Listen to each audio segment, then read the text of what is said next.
Hollow Knight is full of content to explore and take part in, but as one would expect, there was a lot planned that didn't make it into the final version of the game.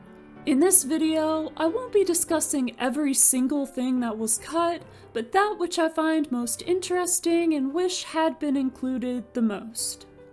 Of course, we all know about the Abyss expansion that never got funded. The Abyss is one of the most interesting and mysterious areas in the whole game, and a chance to explore more of it and learn more about it would have been marvelous. Plus, there were supposedly more stretch goals planned that we never even got any hints about. I'm also curious about the cut charms. They may have just been placeholders, but they still have intriguing designs that do seemingly allude to something.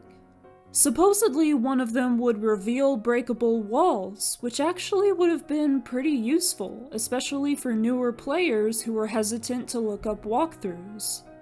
There was a cut encounter with a giant spider creature, which looks big enough to possibly be a higher being. Maybe it could have been the being that created the spiders, like how Un created the Mosskin and the Radiance created the moths.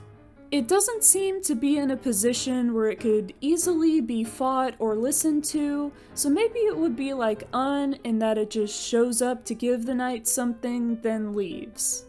There was also the 3 statues of the Pale King, White Lady, and Hollow Knight in the Gruzmother arena.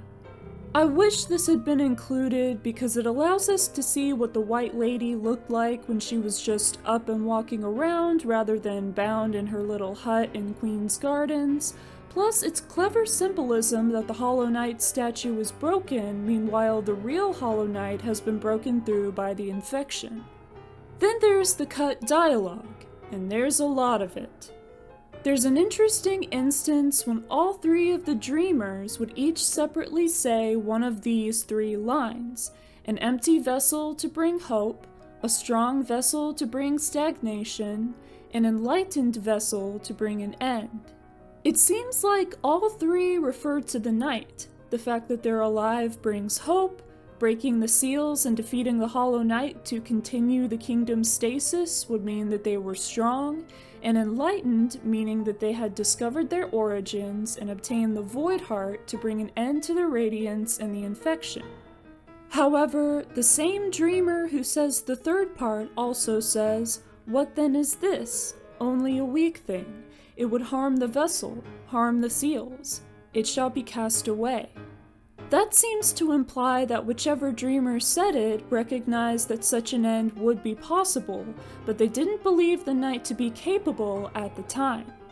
The dreamers also refer to each other as brother and sisters, implying that they bonded somehow when they all became dreamers.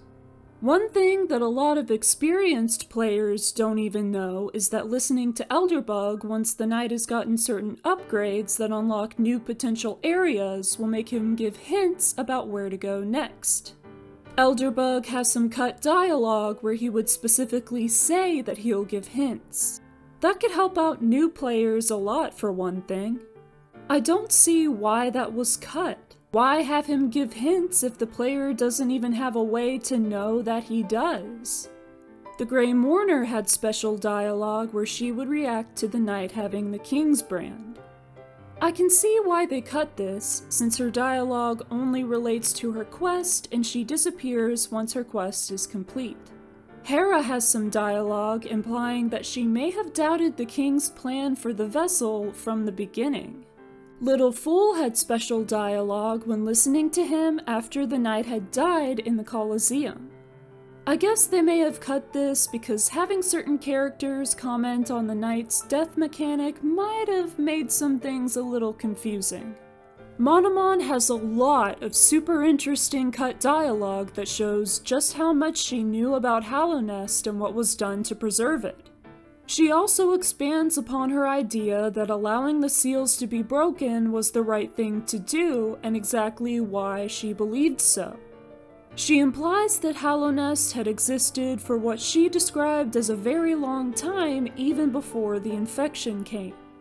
It's also revealed that she can sense the knight's presence in her dream once they arrive there to break her seal.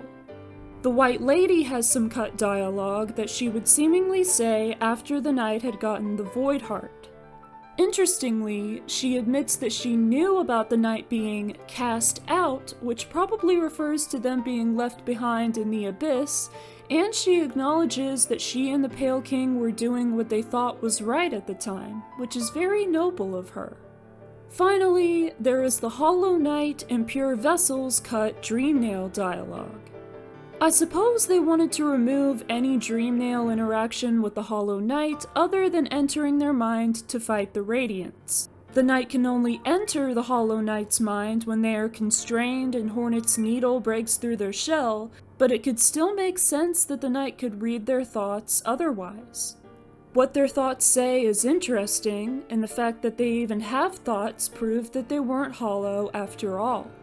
When it comes to the Hollow Knight's Dreamnail dialogue, it seems that several of their thoughts could actually be those of the Radiance exerting her control through them. One line is, "Dawn shall break," while one of the Radiance's Dreamnail dialogue lines that was included in the game reads, "Dawn will break."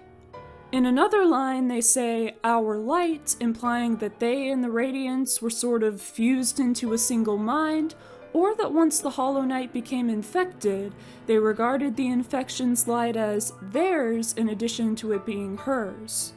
The only line that is definitely entirely theirs is, "Father?" They may be thinking this because they wondered if their father was still out there and what he would think of their failure as a vessel, they wanted to ask their father something, or it could specifically be in response to the King's brand and it making them think that the knight was the king. As for Pure Vessel, one of their lines is curiously, "Do not speak," when the vessels are not able to speak in the first place. I really can't figure out why they would think that to themselves, especially when they've already said, "Do not think." Maybe they specifically meant not to think about any concepts and not to speak by articulating any words as thoughts in their mind. Still confusing, especially considering that by the time Godmaster was being developed, it was well established in the lore that vessels are physically incapable of speech. There is also some cut dialogue from lore tablets and inspecting certain things. The cut record Bella from the Soul Sanctum gives a hint as to why the scholars consumed soul from as many bugs as they did. Once they cut this one, they should have just renamed Record Senda to Record Bella, as it doesn't make sense to have the third installment if the second was missing. Inspecting the ancient spider shrine thing in the Beast's Den would reveal that it was indeed the remains of an ancient creature and not just a statue.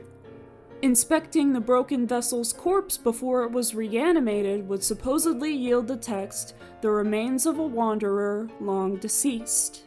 Anyway, that's all of the cut content from Hollow Knight that I really have anything to say about. What do you think? Did you previously know about any of this cut content? Which cut aspect do you find most interesting? Let me know in the comments.